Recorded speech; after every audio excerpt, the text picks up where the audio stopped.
Hey, good afternoon. Great to have you guys with us today. I'm Rick Hess, Director of Education Policy Studies here at AEI.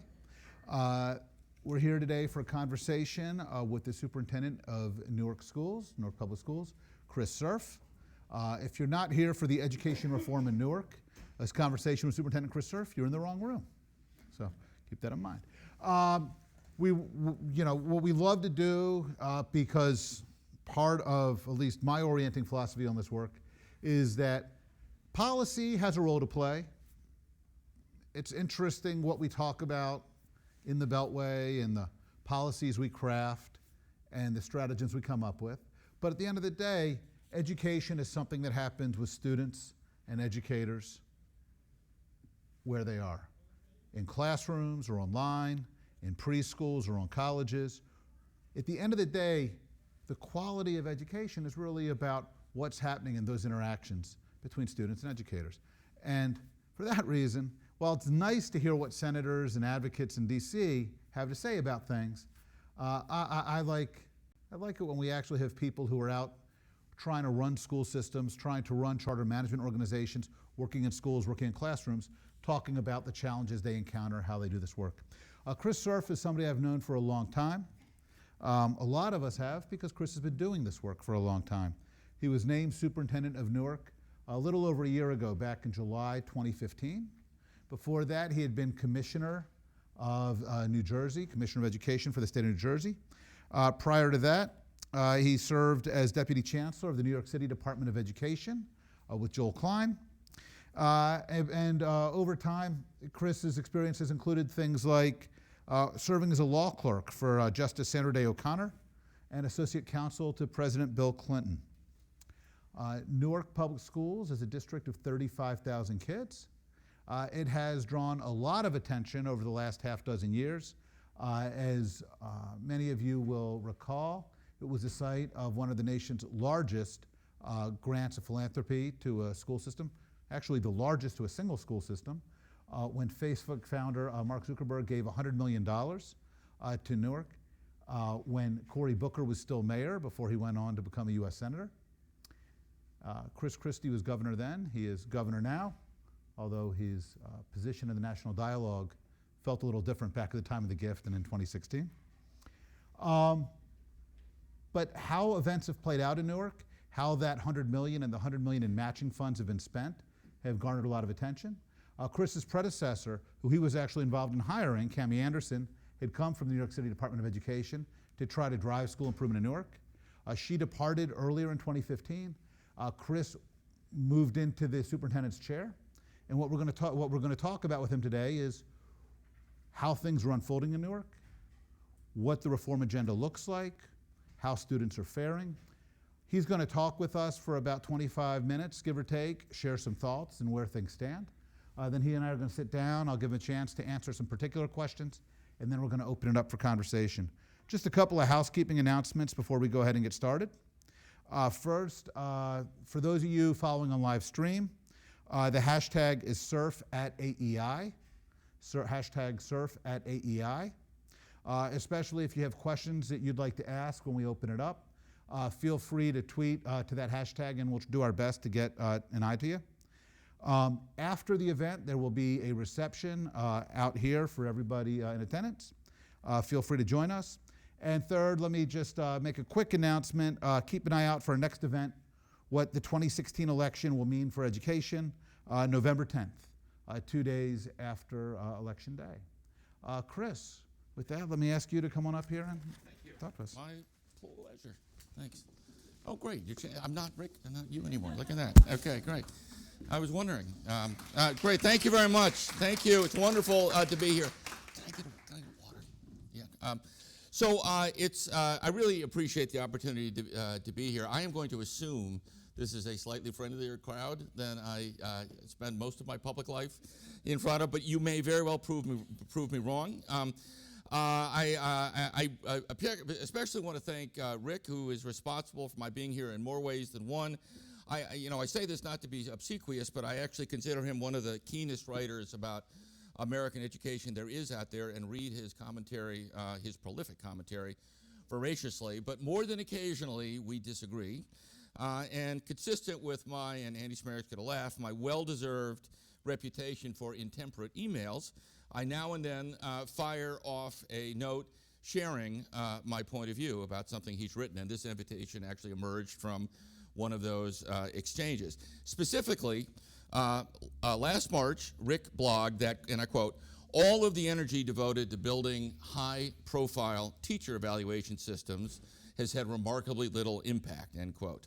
So I'll address that topic specifically in a moment, but I want to start by observing that it reflects a more generic sentiment out there among education writers.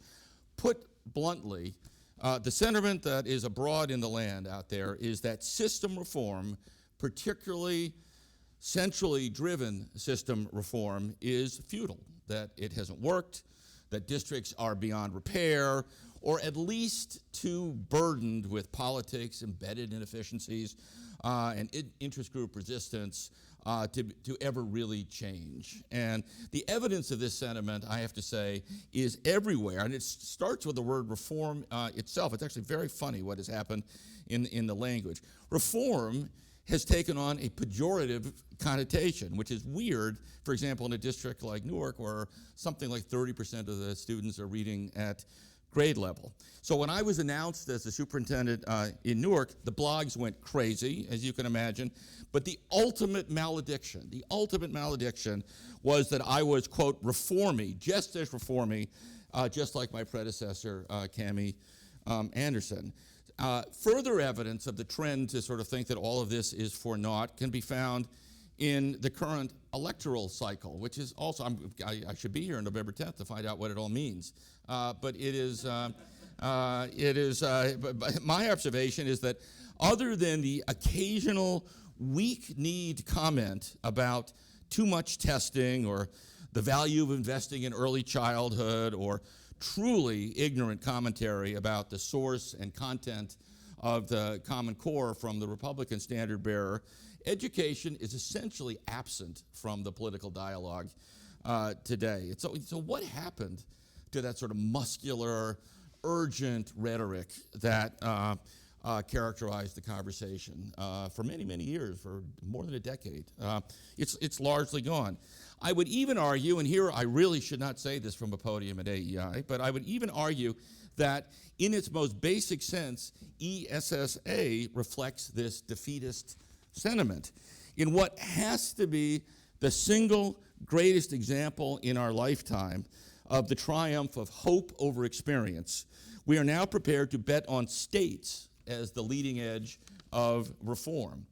When, in my view, for over 50 years, states, far from being laboratories of reform, have far too often been laboratories of stasis, interest group politics, and inaction, with truly tragic and deeply immoral consequences for the overwhelming majority of our urban poor, who, not coincidentally, are mostly children of color.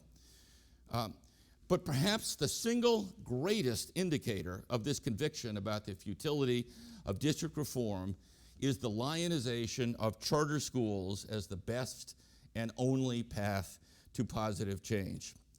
The recent writings of my former colleague, Andy Smerrick, edges in this direction. Doesn't go all the way there, but edges in this direction in his work about portfolios. But I'll tell you, there's no better example of this than a recent blog by the very thoughtful Richard Whitmire, many of whom you know his writings, who recently wrote a piece about Newark suggesting that the city, Reed, Booker, Zuckerberg, Cammie Anderson, me, etc., quote, picked the wrong strategy by not putting all of our resources and energy into charter expansion. So I can't resist a brief aside that Whitmire's elevation of New York City as the sort of ultimate, the apotheosis, if you will, of a charter-centric strategy is built on a shaky factual foundation. I mean, after all, in Newark, over the last 6 years, we've gone from about 10% of the 50,000 students in the city going to charter schools to over 30%, about 50% of the African-American children in Newark now go to charter schools as well. And Credo, the study, depending on which side of the debate you want, but is probably the highest quality analysis of effectiveness at charter schools, ranks Newark only slightly behind Boston as the second best charter sector in the country, considerably higher than everywhere else, including New York. But the accuracy of the factual predicate to one side, the premise is clear, and that's what I want to talk about today. Investing in district reform, pointless. Investing in charters, the most promising path to salvation. And for those who share this view, perhaps there's no greater validation than Dale Russakoff's The Prize, which I suspect many of you have read, which most commentators have read as a tale of missed opportunities and disappointment, with the single exception of the KIPP charter school, Spark Academy, which she puts at the center of her narrative.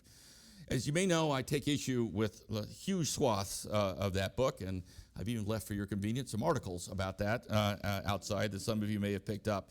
But you can read about that elsewhere. But I do think that's a good starting point here. While my views, I have been informed by the time I spent in New York City, by the time I spent as commissioner, I actually think Newark is a good lens through which to examine the question at hand. Is district reform futile? Have the high-minded policy initiatives of the past decade, most notably teacher effectiveness legislation, been for naught?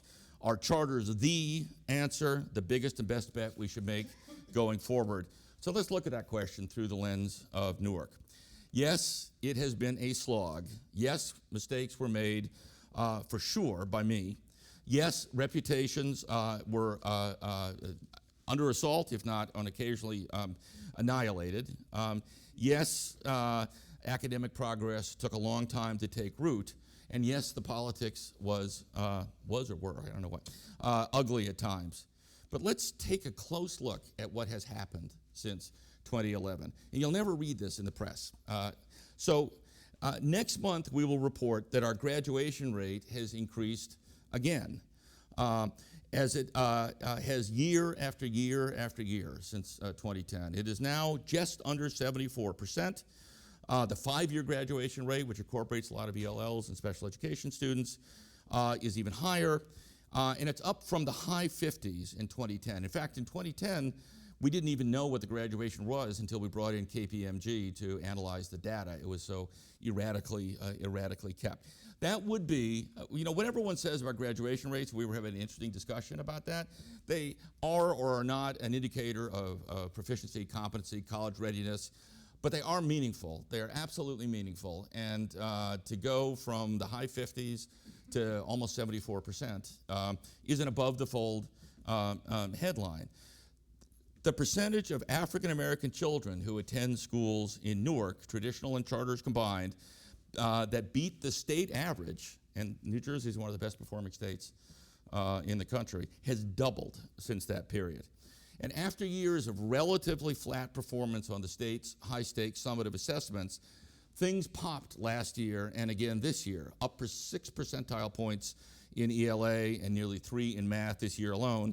And all the relative measures are even more exciting than that. Specifically, in 2010, Newark students were performing at a lower level than all but a handful of the 37 most comparable districts in the state. Now it's doing better than 80% of those districts in ELA and almost 80% in math. And the PARCC test, which is a far more rigorous test than its predecessor, a test that focuses on analysis and critical thinking and really can't be beat with the usual drill and kill that characterize the approach to the legacy tests, has caused Newark's relative performance to soar. On the state's growth measure, for you detail-oriented folks, the SGP, not value-add, the student growth percentile, Newark has seen dramatic gains, with 4 times as many schools now outperforming the state in ELA, and the average growth in Newark's classrooms roughly equaling the average growth in the state. So I'm not being Pollyannish about this. These are great progress off a low base, and it's still in need of radical improvement. But I do think the arrow is clearly and unambiguously pointed up in Newark. And it poses the question, why is that? What's going on here?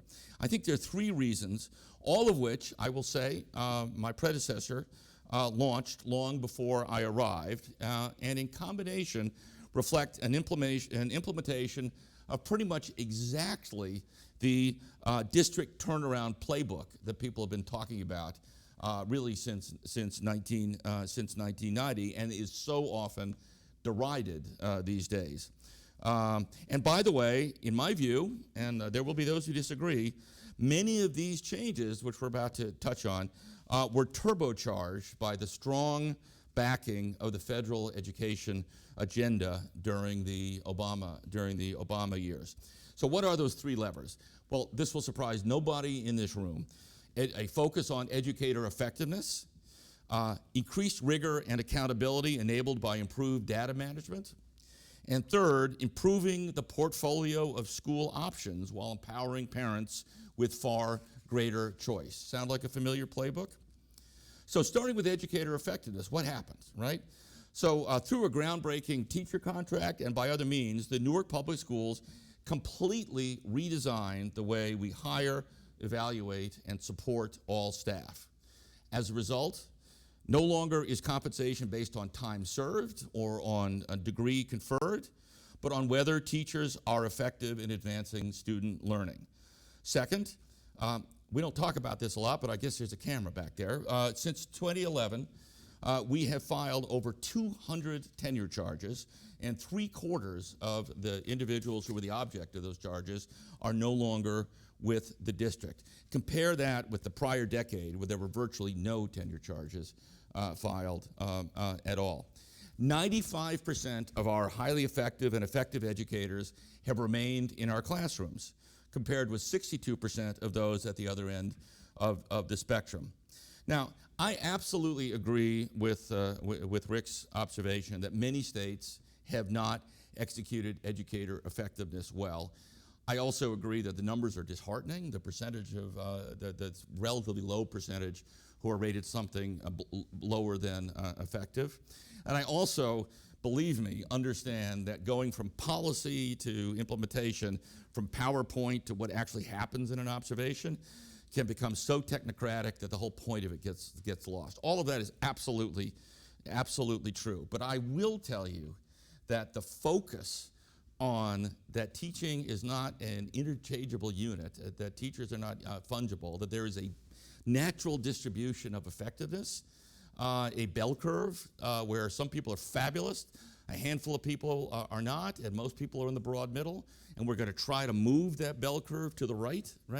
That ethos is really very new, and it is something that I believe now permeates certainly the work in Newark, and I think the work much more broadly. So in Newark, for example, 15% of teachers are rated in the bottom two categories, ineffective or partially effective. And as Andy knows well, because we worked on this together, a state law, the passage of which was central to our work together in New Jersey, provides that 2 consecutive years of poor ratings result automatically in loss of tenure, and with it, your job. The numbers may not be there in many districts, but I have no doubt that the earth moved when this law was passed and is making a difference in innumerable classrooms across the state. And by my count, and maybe someone knows more precisely than I do, at least 30 states passed some form of equivalent legislation as incented by Race to the Top. Again, one of those names that shall not be uttered anymore. So the second lever, we've talked about educator effectiveness, is academic rigor. So Newark embraced the Common Core early and intensely, well before the rest of the state. We adopted core knowledge, CKLA, the E.D. Hirsch program. We adopted Singapore math. We aligned our professional development, our training, and our lesson plans around it. We have a deep investment in technology, which, by the way, was stimulated by our need to deliver the park online. It was a great gambit that we did at the state, actually. It basically forced every district in the state to create a platform for the delivery of digital content that met certain minimal specs. So it was for the park, but the mission was far broader than that. So in addition to, we now have a 3-to-1 ratio. Every school, something like 12,000 Chromebooks, and the district is networked. We have really made an investment in a number of applications, Google applications, Newsela, et cetera, that allow for very differentiated instruction and so on. So again, it's easy to forget where all of this originated. And by the way, I think it's fair to say there's nothing that Newark did that it couldn't have done without the pressure of the state, which in turn was under intense pressure from the federal government. It's not that any of this stuff was illegal to do, but in my view, these pressures were instrumental, in fact, necessary conditions for change. It was so easy, maybe Gerard remembers this, to say, well, whether or not you like it, the feds are saying we have to do it, right? It provided very helpful cover in passing a 10-year law, for example, or in taking on things. I think sometimes that gets forgotten. And the third lever is choice and portfolio. So today in Newark, students are no longer limited to school options based on zip code. A Brookings Institute report found that Newark had made more progress in enabling family choice than any other district in the country. We adopted, like Denver, like New York City, like many enlightened districts, something called universal enrollment, extending to all grades and all schools, including charter schools and magnets, which assure neutral, equitable business rules to allocate seats where there's greater demand than supply. So if people want to embrace the narrative that charters are, quote, creaming, or that the lotteries are fixed, or whatever the narrative is that people take up in their pursuit of whatever political agenda they have, to say, well, actually, when we have more people applying for a school than there are seats in a school, it's not the school's decision, right? We are going to apply neighborhood preference, sibling preference. We're going to try to make sure that there's a weight put on the equal distribution of free lunch kids or special education kids, and so on. So parents, in fact, have more choices and are interestingly engaging in these choices.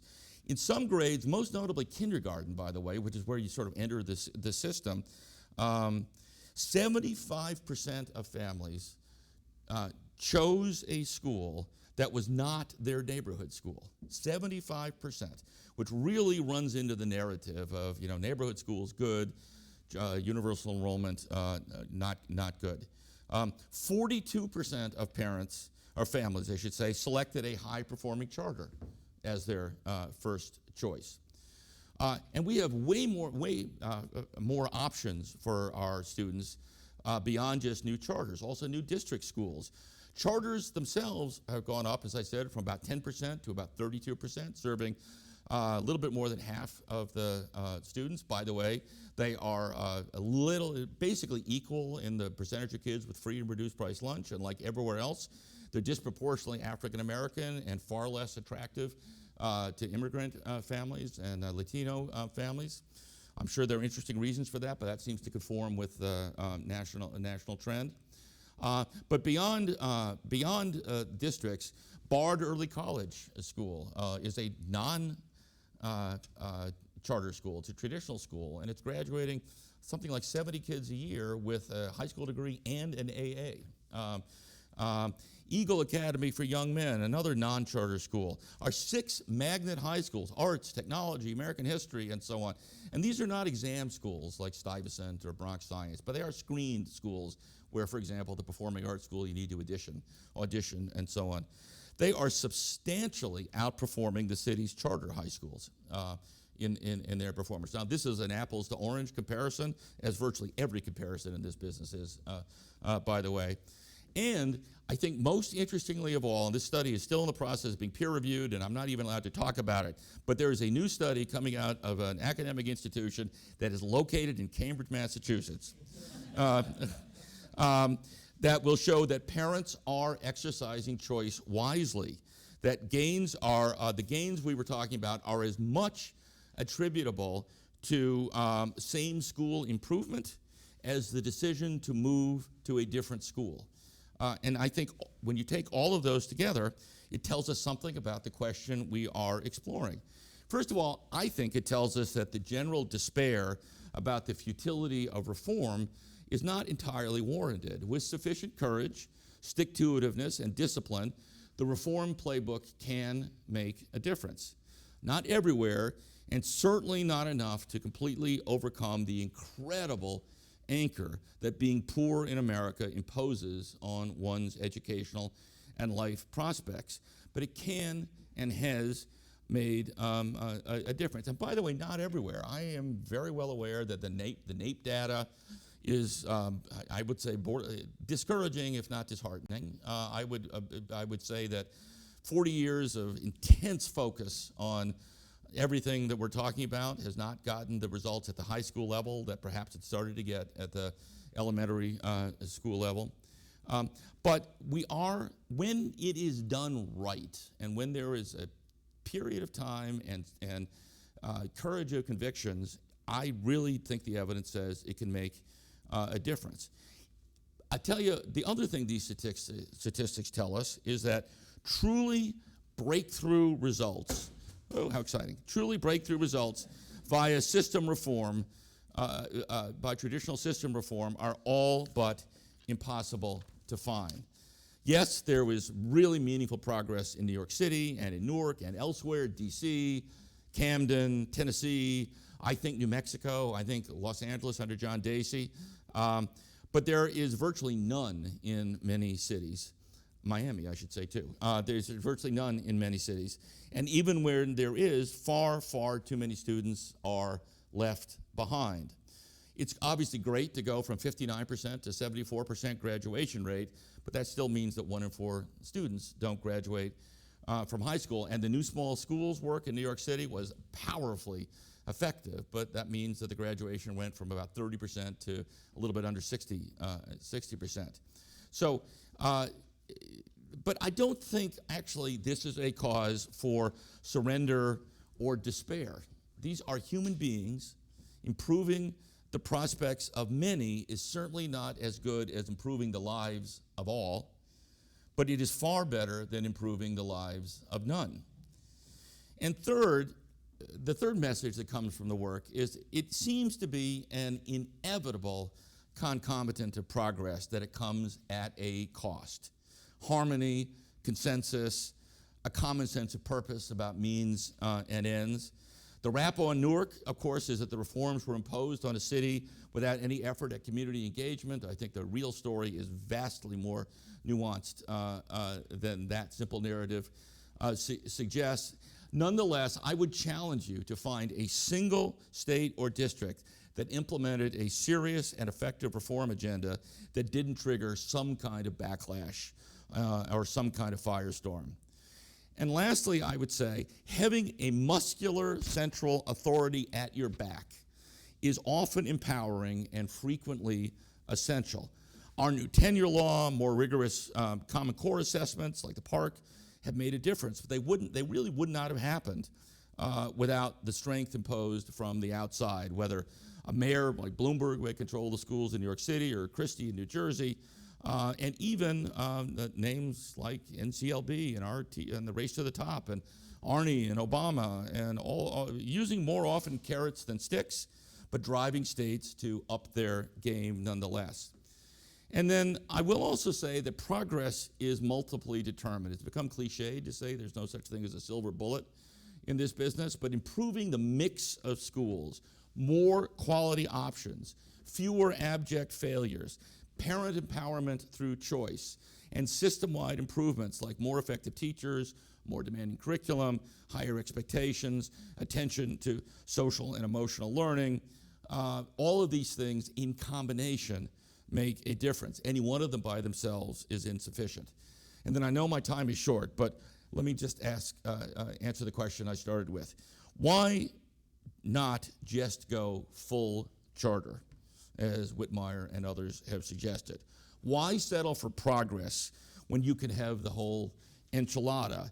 Isn't post-Katrina New Orleans the sort of template we should follow. After all, the reasoning goes, the real break the mold, beat the odds examples of schools are the KIPS and the Uncommons and the Achievement Firsts and the Masteries and so on. So for 3 reasons, I really do reject that conclusion. Now, bear in mind, I am an advocate for quality charter schools, so don't misread what I'm saying. But I will tell you that for 3 reasons, going all charter is not a path that I would support. First of all, there is a grave supply problem. Even in Newark, which had a whole lot of buzz and a lot of attraction, I don't think it is possible to have grown any faster than we did. I really do not think there were quality providers. And there's still a number of poor ones. There are 4 or 5 charter schools in Newark that are underperforming the district. And that's Newark. You know, go out into the bayou somewhere and try to get a national provider to come in. Second, district economics during a transition. The reform community, in my view, has failed utterly to understand the complexity of transitioning from a traditional district to one that is 30, 40, 50% charter or students in non-traditional schools. There's this little thing called fixed costs, right? And they're very heavily weighted in the area of special education, out-of-district placements, for example. And then there are legacy costs that are very hard to change. Changing your health care insurance, changing your bus contracts. And then there are economic burdens imposed by state laws, which no one ever gets to, like LIFO, like millions of regulations that make it very hard to be nimble. So the idea is, look, if when a child went to a charter school, for every $1 of revenue the district lost, there was an equal and offsetting reduction in expenses, this wouldn't be an issue. But there isn't. And I think that we need to readjust our funding formulas and our approach to this to reflect that reality. And then finally, politically, it's just not possible. The system is deeply embedded in the community, not just as the largest employer, but culturally. It's a central part of the community's traditions and history, and deeply, deeply intertwined with ancient and current political allegiances and aspirations. And I really, I am big on hope and optimism, but it is naive to think that a district will put itself completely out of business in the absence of some catastrophic storm, for example. So there is no magic wand solution. The path to progress is an amalgam of multiple threads of work. But if I were to just list 1 or 2, the first is to be as indifferent as we can be to how a school comes into being. We should measure progress by the number of children who attend a free public school who are succeeding. And whether it's a traditional school, a magnet school, a county voc ed school, a charter school, that means that new schools and tough decisions around consolidation and change, including for charters, are critical. It means that neighborhood schools and district-wide schools, it means parent choice, but most of all, it means that more and more choices are good ones. Second, it requires remaining allegiant to educator effectiveness, which I will tell you nothing else matters if you don't get that right. And third, it means not only demanding rigor in schools through high standards and meaningful assessments and high expectations, but candidly acknowledging that we must design radically improved ways to improve the out-of-school learning environment so many of our students come from. I think that is where the next great breakthrough is going to come from, understanding what role schools can play in dealing with the reality that young individuals, even before they get to school, are deeply influenced by some of the attributes of the circumstances into which they were born. So I think I see my time clock. They've actually stopped putting the time up because they've given up on me. But I will end it there, and I will be grateful for any questions you may have. Thank you so much.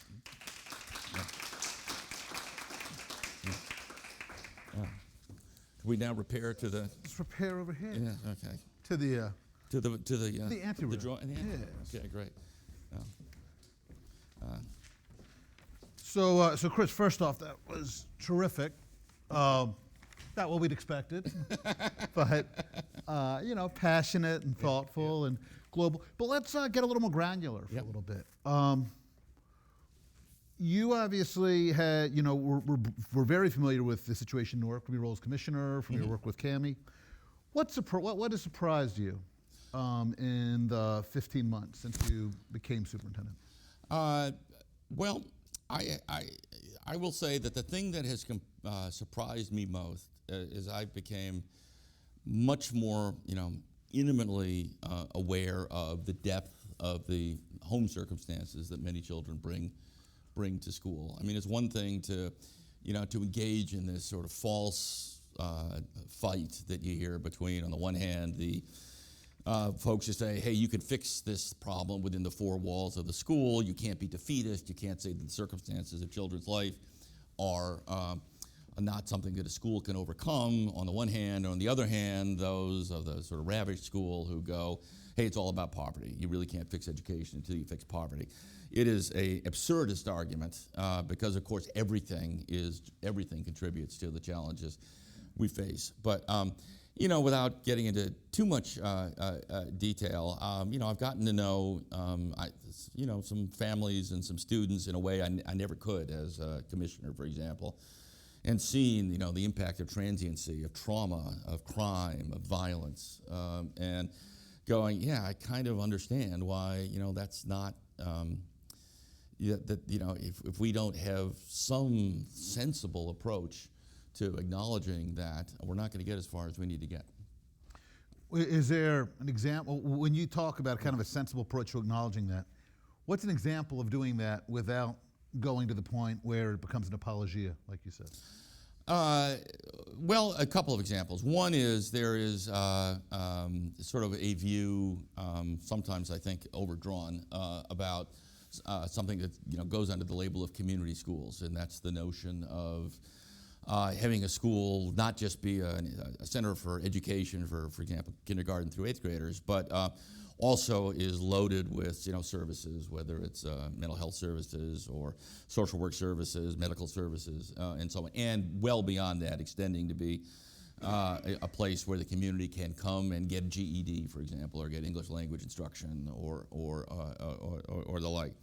I do think there is a lot to that, by the way. I think that there is the notion that there is a sort of community embrace of the success of the children, and that it involves more than the four walls of the school. I think there is something, particularly as we learn about the sort of plasticity of the young brain, as the sort of neuroscience becomes more and more involved. I'm hardly an expert, but I'm very influenced by the notion that the sort of natural fight or flight impulse that is sort of built into the mammalian brain can become hyper influenced by early life issues, and you can see that when some kid is trying to read and sort of gives up before he has sounded out the phonics in the word and just sort of gives up on it.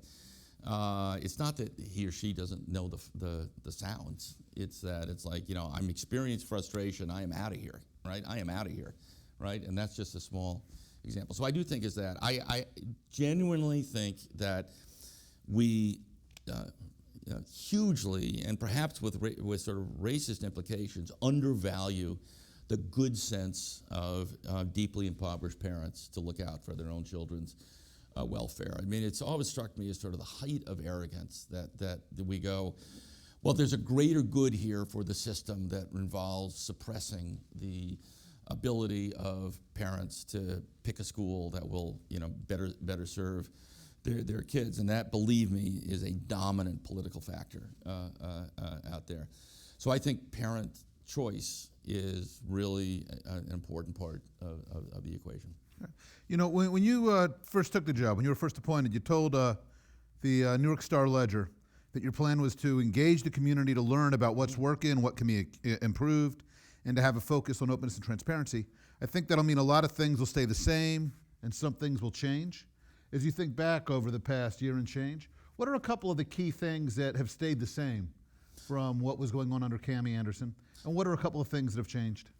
Well, one of the things that have stayed the same is the curriculum, the high expectations, the rigorous curriculum. The second thing that's stayed the same is the slow but steady growth of charter schools has sort of stayed on its trajectory.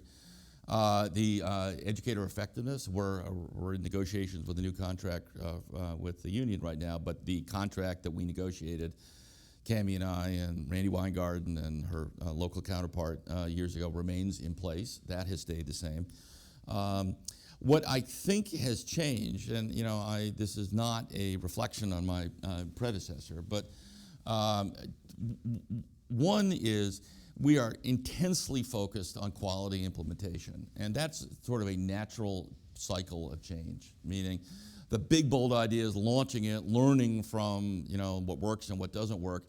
You're going to have a bumpy ride when you put in something like universal enrollment. It's very technically complicated and so on. And I think that with time and experience, and for a variety of reasons, I think that we've gotten to be a much tighter organization.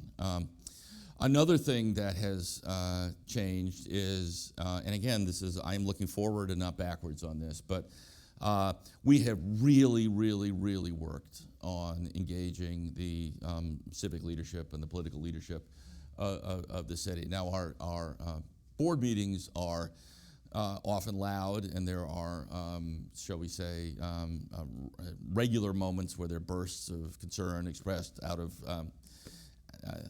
from activists and the like. But I have a great deal of respect for the mayor. We meet frequently. We talk at length. I try to respect his politics, and he's been very kind to me. So I have a good relationship, I think, with many members of the city council. I have a good relationship with many members of the clergy. Let's stay with that. You mentioned in your remarks that it's easy for people to draw these caricatures of the local political fights over this. What is it that people have oversimplified, or what are some of the things they've missed or don't understand about how the last 5-6 years have played out in Newark? Well, so if you go to the Dale's narrative, basically it was that this is in her book, The Press. The book. I'm sorry. Right? Maybe wouldn't it be great if no one knows what I'm talking about? That'd be great. That the basic narrative was that there was a failure to engage the community, and that failure to engage the community led to a sort of almost an uprising of resistance, right? And what I think she missed, understandably, I think, is first of all, there was a very comprehensive effort to engage the community. Second, that when you have a comprehensive change agenda, as I said in my comments, peace and harmony and consensus is just not going to happen. I mean, unless your objective is peace and harmony, which it is, by the way, for many, many, many districts and many states, it's not likely that really transformative change is going to be embraced by everyone. Look, this is $1 billion a year enterprise, the Newark Public Schools. It implicates a lot of interests, political interests, financial interests, and so on. It does not cede power and authority easily or lightly.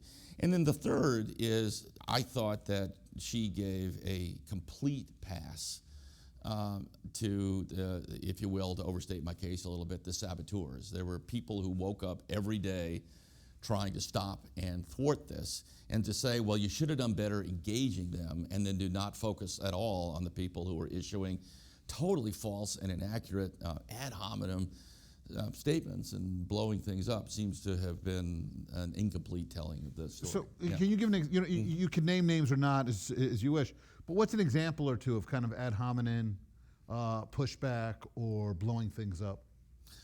Oh, there's so many. First of all, the sort of categorical, and I mean that in the literal sense of the word, opposition to charter schools as being run by hedge fund billionaires, and it is an effort to quote privatize and to steal money from impoverished people and to exploit and so on, which I think there is literally not a grain of truth to that reflected in any objectively identifiable fact. But that narrative has become, received wisdom, and I don't think he'd mind saying this, but the president of the Newark Teachers Union, sort of believes that to his core, and has been extremely vociferous around that point.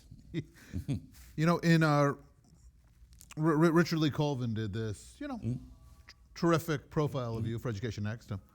Say that with he did as an interested party, as an editor of Education Next. Yeah. But there's a terrific quote in which you said to him that, look, you spend 80% of your time on small p politics, and that you've spent a lot of that reaching out to people who've been the loudest voices. People have called you the devil to your face. Why is that a good use of time, and how do you know if that 80% of time and energy is making a difference? So this is I don't know whether this is being worn down like water on a rock, or the wisdom of age. I'm not sure which. So, and I think I might have said this in the same piece, is that when I sort of started this, I had this sort of, I'm not quite a child of the 60s, but not far from it. I mean, this sort of radical conviction that, there's a right and wrong here, and that it is absolutely immoral in a country that is characterized by, the ideals of equality of opportunity, really from that if you are born poor in America, which disproportionately means a person of color, it's a big lie. The probability that you will graduate from high school and be ready for college or career and go on is diminishingly low. And for all the wonderful counterexamples that do exist, the aggregate statistics basically confirm my point. And I sort of went into the work going, okay, when you try to change something, you are going to be kicking over some beehives, and you just throttle down and do it and take the hit and get it done because it's the right thing to do. So I still have the same conviction about the urgency of the problem and the essential nature of pretty radical solutions to change. But I also understand better than I did before that a really important part of the work is giving people the dignity of involvement and engagement and being heard. A lot of people confuse being heard and being agreed with, right? And that's a big problem in this business, right? The fact that you've given somebody an opportunity to express their views doesn't mean that you accept their views, and a lot of times that point gets lost. But so I do think that is one lesson that has come from the last 15 years or so. Unfortunately, it's been a lesson that is overlearned in most places, which is that pull back from things that make a difference when it gets too loud. I don't think that's the right approach either. So when you take the time and you sit down with folks who disagree, and you let them speak their piece, and then you wind up deciding to go a different direction, do they still blow up at you? Has there been any gain or value in it? There are 350,000 people in Newark, and just about every point of view is represented. I mean, one of the things that I've become a little bit almost cynical about is a constant refrain is the community wants this, right? As if the individual with the microphone, we have open mic night at our board meeting, so an unlimited number of people get 3 minutes, right? Does the community include the 7,000 kids who have dropped out of high school or are in the streets, under 21, or who are not acquiring credits on track to graduate?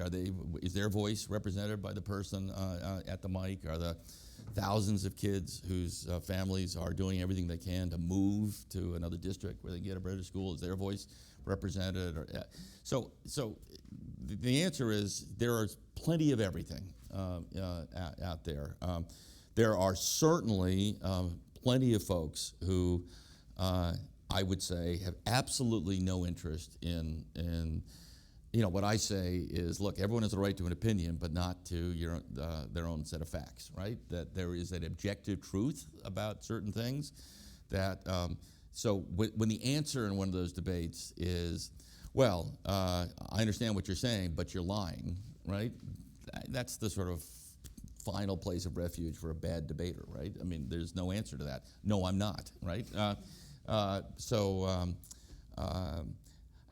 have actually found incredibly broad levels of support for the work, and a lot of folks who are saying, "Hey, you got to fix this or do this better, or you screwed that up." And by the way, they're right sometimes. You've commented before about the level of negativity that has accompanied education in Newark. Has that changed over time, over the last year, over the last 5 yeah. years? The negativity about the reform? Absolutely. I mean, I am very bullish that the work of the last 15 years is going to persist, but for very cynical reasons. Meaning, change is so hard that when you, even when the political winds turn, undoing a new status quo is just as hard as the work we've been doing for the last 15 years. So I mean, there's a you look at Harlem, for example, and the amazing work that sort of the advent of charters and new small schools did in Harlem. It's a perfect metaphor for this. So the political winds absolutely changed in New York City, and not a thing changed on the ground when it comes to the array of choices and so on, because it's just really hard to undo. There's new constituents, there are new advocates for the new status quo, and so on. That said, I do think the political winds have absolutely changed. I think the battle over the Common Core was a momentous moment. I think that the as you have suggested, tactical error of conflating educator effectiveness with higher standards and so on, sort of turbocharged a body of resistance to it. I think the advent of the Tea Party and all of the sort of forgive whoever I'm insulting, but all of the irrationality that went with their perspective on the role of the federal government and so on, and that the most peculiar political marriage of all time between the unions and the Tea Party around objecting to a substantial federal role or a substantial national standards by any name or like that. I think all of that has had its effect. And I think that we got as far as we did under Obama, in part because people forget this, but 8 years ago, the NEA endorsed Hillary over Obama, and he became president knowing that they came to the party very, very late. And that, I believe, contributed to a measure of courage that typically is not seen within the Democratic Party. Yeah. So I'm a Democrat, by the way, so I'm allowed to say that. So, to talk for a moment about the Zuckerberg money. I mean, you've said that in your mind it's made a huge difference in Newark. Obviously, some other folks have suggested otherwise. Mm-hmm. What as you look back on that $100 million, the matching $100 million, what are the most significant things that it changed, that it caused to happen? So first of all, to size this, always worth saying this. So our budget is $900 million a year. The Zuckerberg gift was $100 million over 5 years. So it was very meaningful, but in proportion to the overall budget, I think it maybe has garnered a little bit more attention than the circumstances. So it was really, in real dollars, about 4% a year with the match? And it was with the match, exactly. Exactly. So it did a couple of things. One is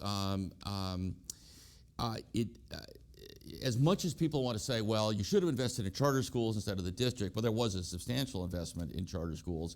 Moreover, that whole dichotomy is false. We invested in a holistic strategy to enhance the number of quality public school options, some of which were charter schools, some of which was like Bard and Eagle Academy, were not, and the Zuckerberg money very much facilitated that transition. By another dirty word after reform is the word consultants, right? That has become something, there's probably people like that represented here.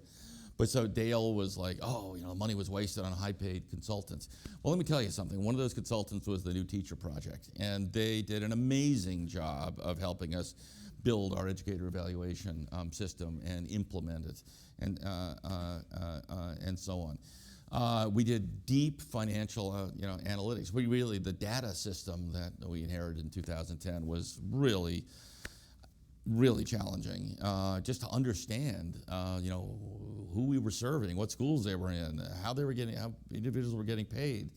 So we did very deep work with Parthenon and KPMG and others to sort of build a sort of, infrastructure that allows you to sort of manage off of data. So I think all of that has stayed and persisted. And then lastly, we entered into a collective bargaining agreement that was and is a really national model where there is no premium given for being merely a year older or having acquired an MA or a PhD.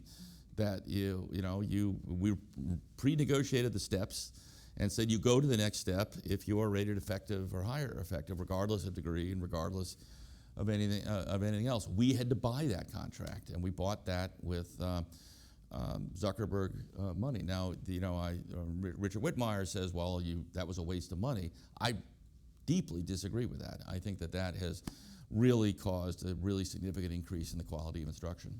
And when you say you bought it with Zuckerberg money, did that money help fund increasing salary levels, or was that transition money, or? It was all of the above. Some of it actually was used.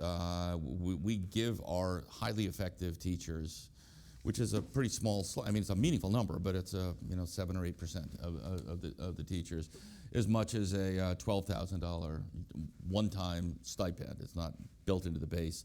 So they paid for that for years. Now we're paying for that with public money. But this is more technical than I'm sure you're looking for, but the contract had been out for many years. And so there was the question about how you honor the curious tradition of paying retroactive pay for the years a contract was out. We couldn't afford to do the contract without having some assistance in paying stipends for the retroactive years, and the Zuckerberg money covered that. And under the new contract, how high do salaries go for teachers in Newark? I wish I had a precise answer for you, but it's close to 100,000. Okay. One other question before we open this up. You mentioned in your opening remarks there's compared to about 37 peer districts in the state, or demographically similar districts, that Newark had lagged had lagged, but now outperforms about 80%. Given that so many of the enabling factors you talked about are statewide, what is it that Newark did that has had such a catalytic impact compared to what those other 36 peer districts have done? By the way, this is happening in Camden now, by the way, which is also one of the more challenging districts in the state and probably the country. Well, I think it's a couple of things. One is there was a huge amount of sort of emotional energy invested in change, right? It came from the mayor, now Senator Booker. It came from the fact of the Zuckerberg gift. It came from the sort of showers of attention that came on it. So there's nothing like the spotlight, I think, to sort of focus and energize. Secondly, I do think that so much of this is not about the policy paper, but about the quality of implementation.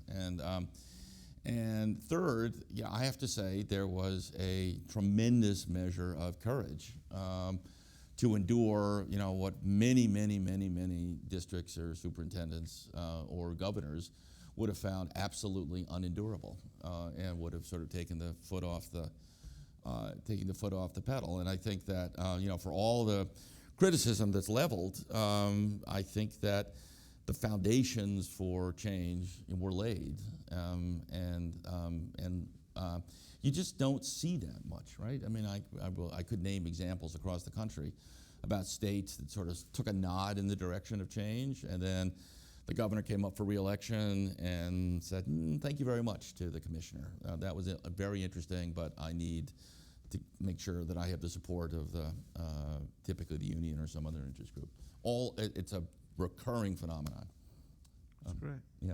Cool, Chris. Okay. All right, let's go ahead and open it up. I would ask folks to be kind enough to A, identify yourself by name and affiliation, and B, actually ask a question. If we get a little ways along and I don't see a question coming, we're going to give somebody else a chance. Right here, sir. I'm very familiar with the rules, so I assure you that I'll get right to the point. Good afternoon. It's a pleasure to hear from you, Mr. Cerf.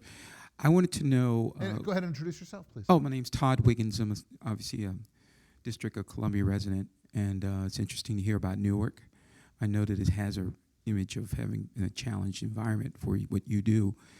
But I wanted to ask you, where do you get a chance to pat yourself on the back and feel good about this? Because I know it's tremendously challenging day to day. Besides keeping your blood pressure down to a certain level, where do you actually get a chance to say, I've done this and I've made something work?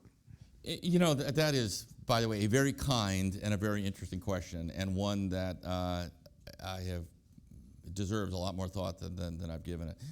So, you know, it's a great and fulfilling job, and I get a lot of meaning out of the successes. I don't get a lot of meaning out of pats on the. I mean, I don't get a lot of pats on the back. That's not the environment I've chosen to work in.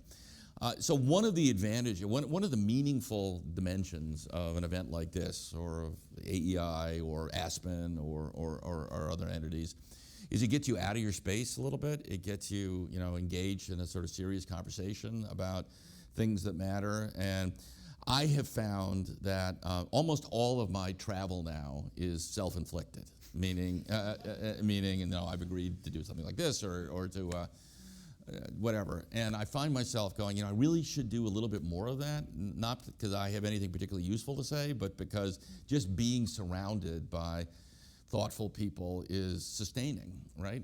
And so that's one thing I do, is I'm trying to do a little bit more of that.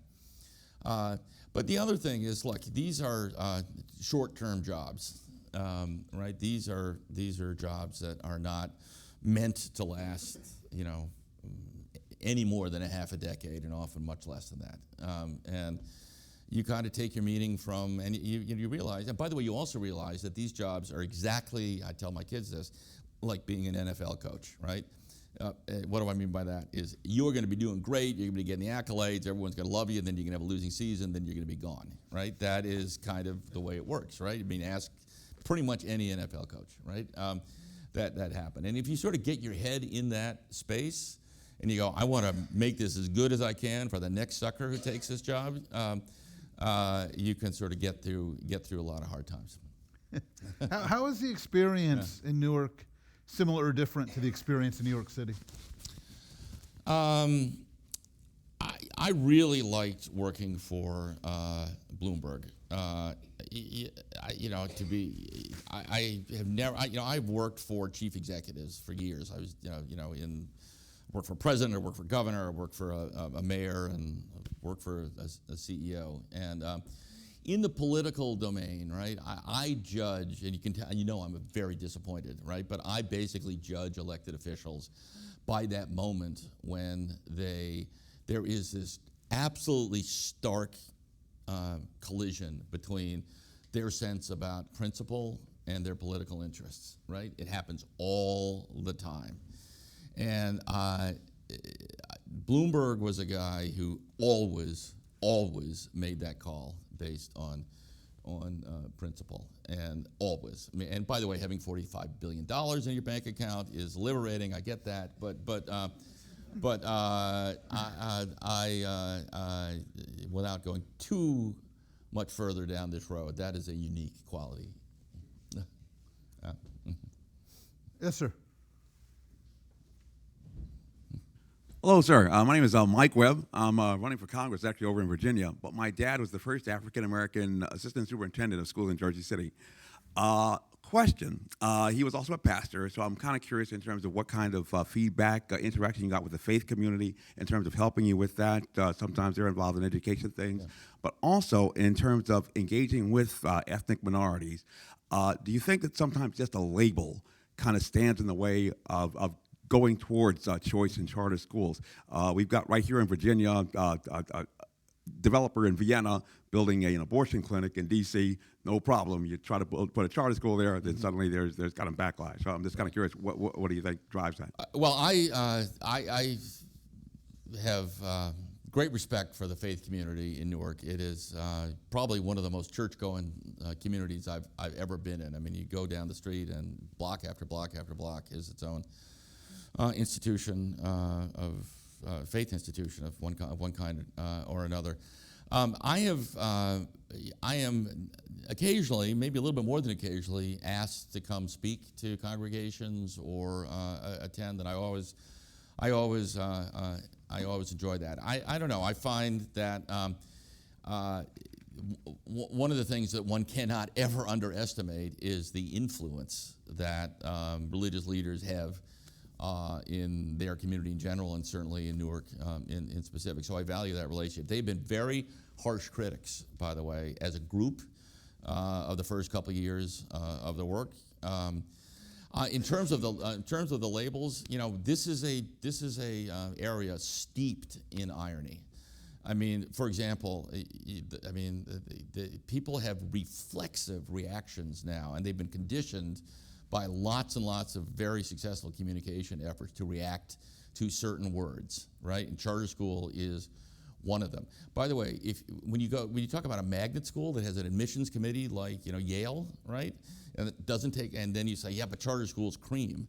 You go, wait, excuse me. Why is so it is odd, and there are a lot of words like that. I think, you know, Common Core became a word like that. I think that standards and so on sort of take on a meaning.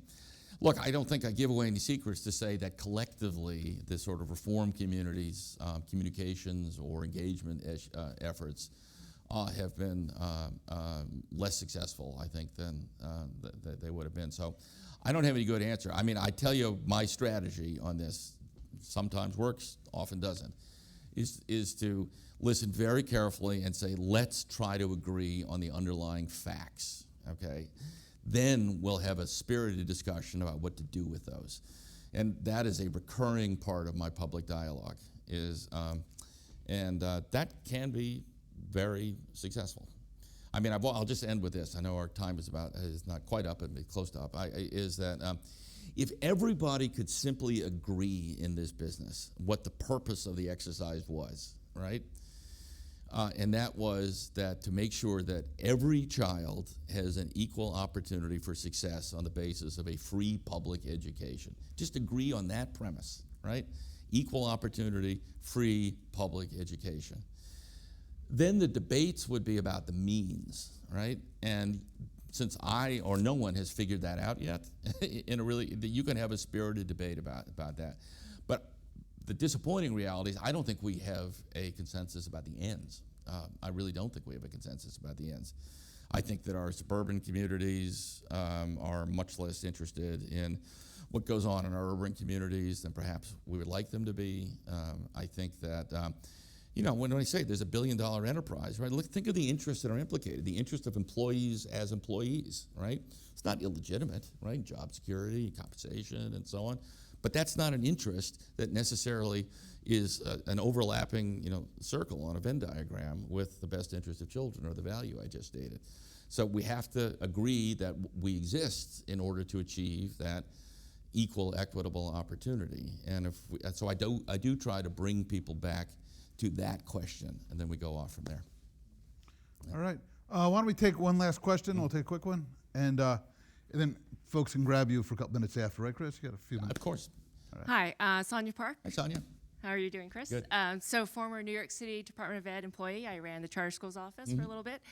My question is about what's happening next in Newark. So you're moving from state to local control next academic year, correct? Well, there's a little bit of uncertainty about the timing, but you're close, right? I could start with this, that the governor leaves office in January 2018, and it's certainly my aspiration and expectation that by then there be a full transition to local control. And maybe before that, I mean, there's, by the way, a Byzantine regulatory path to follow to that, but you're within spitting distance on your time frame. So my question is around what you think the transition is going to look like. So I went through the transition from Bloomberg to de Blasio and in the Department of Ed, and seeing some of the things that were implemented under the Bloomberg administration start to be dismantled or the priorities shifted. So what are your expectations? What may happen in Newark after the transition? Well, I have really a lot of reasons to be hopeful. I mean, it's not like we've figured this out, right? And that there aren't improvements that will come from the next team that runs it. But We, our assistant superintendents are now almost entirely former highly successful principals in the system who are very supported in the community. That's a change that we made in the last in the last year. We work very, very closely with committees of the board. It's an advisory board now, but it is the board that is going to run this thing in the very near future. Frankly, among my objectives, maybe my top objective, is to make sure that that question is answered in a positive way. So I'm very committed to succession strategies, in embedding the reforms that are working, refining them when they're not, and to make them owned by the city and not imposed on the city from some external force. So we'll see. But I am, I'm hopeful. I'm very hopeful. Terrific. Chris, Thanks. thank you so much for taking the time today. Thank you. My pleasure.